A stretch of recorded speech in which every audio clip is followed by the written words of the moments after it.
yang berhubungan dengan pH dan pOH.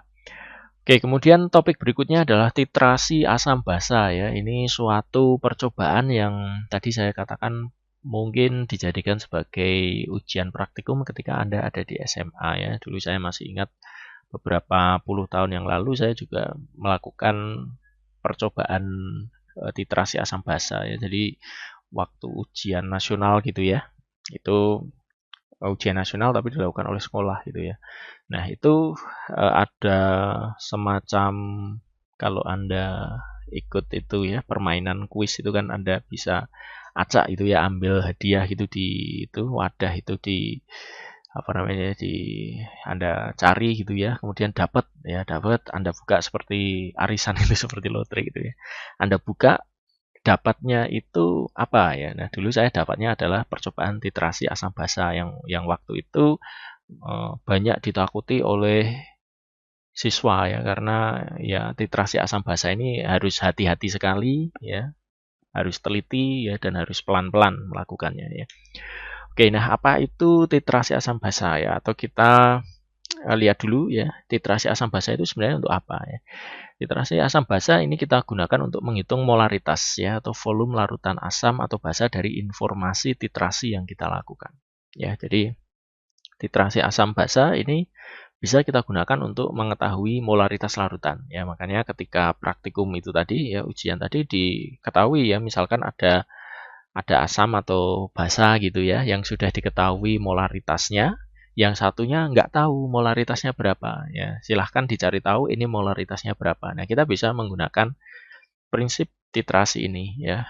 Jadi prosedurnya ini saya tuliskan di sini ya. Misalkan ada satu asam tidak diketahui molaritasnya ya, gunakan basa untuk menetralkan ya. Nah, basanya ini harus sudah diketahui molarnya ya. Kalau sama-sama belum diketahui ya tidak bisa ya. Jadi salah satu harus diketahui. Ya, ini titrasi ya. Jadi basa kita gunakan untuk menetralkan ya. Tetapi di sini harus kita tambahkan indikator ya yaitu phenolphthalein ya yang merupakan indikator keasaman ya. Oke. Nah, prinsipnya kita tambahkan basa ini sedikit demi sedikit gitu ya. Dari sini ya, ini adalah asam yang ingin kita cari, ini basanya ya.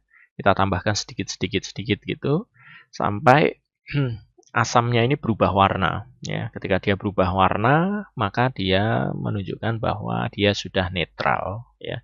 Nah, ketika dia sudah netral, kita bisa menghitung ya volumenya ini yang digunakan berapa ya, dia berubah menjadi berapa ya. Kemudian kita lihat dari reaksi kimianya, kita bisa tentukan molnya dan kita bisa menentukan molarnya karena kita bisa melihat volume yang digunakan atau volume yang sudah terbentuk ya. Oke, jadi ini adalah satu contoh soal titrasi ya. Jadi misalkan di sini kita punya larutan SROH 2 kali. Kemudian ada HCl ya. Di sini yang diketahui adalah yang SROH 2 kali ya. Oke, SROH 2 kali ini memiliki volume 16,3 ml dan molaritas 0,185 molar ya. Konsentrasi 0,185 molar ya. Oke, digunakan untuk menitrasi asam HCl dengan volume 0,025 liter ya. Jadi Anda tadi harus mengukur dulu ya volumenya itu berapa ya. Oke, jadi kalau dalam titrasi itu kadang-kadang volume dari asamnya itu kebanyakan ya. Jadi dititrasi sampai lama itu dia tidak netral-netral ya. Makanya perlu hati-hati ya. Jadi kalau terlalu sedikit ya dinetralkan langsung netral ya. Jadi kita tidak tahu ya apakah betul segitu atau penetralannya ini terlalu cepat ya atau gimana ya. Jadi kita menentukan komposisi yang tepat itu juga bisa mempengaruhi hasil dari titrasi kita ya. Oke, jadi reaksinya bisa kita tuliskan seperti ini. SROH 2 kali plus HCl membentuk air dan SrCl2 ya. Oke.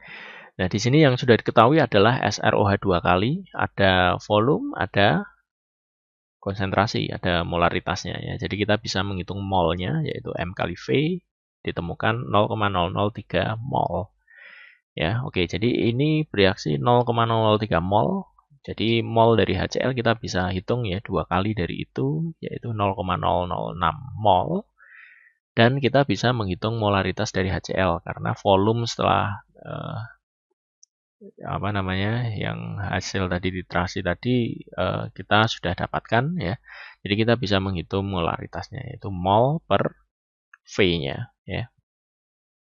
Oke, jadi kita bisa tahu molaritas dari HCl yang kita gunakan dalam uji titrasi tadi.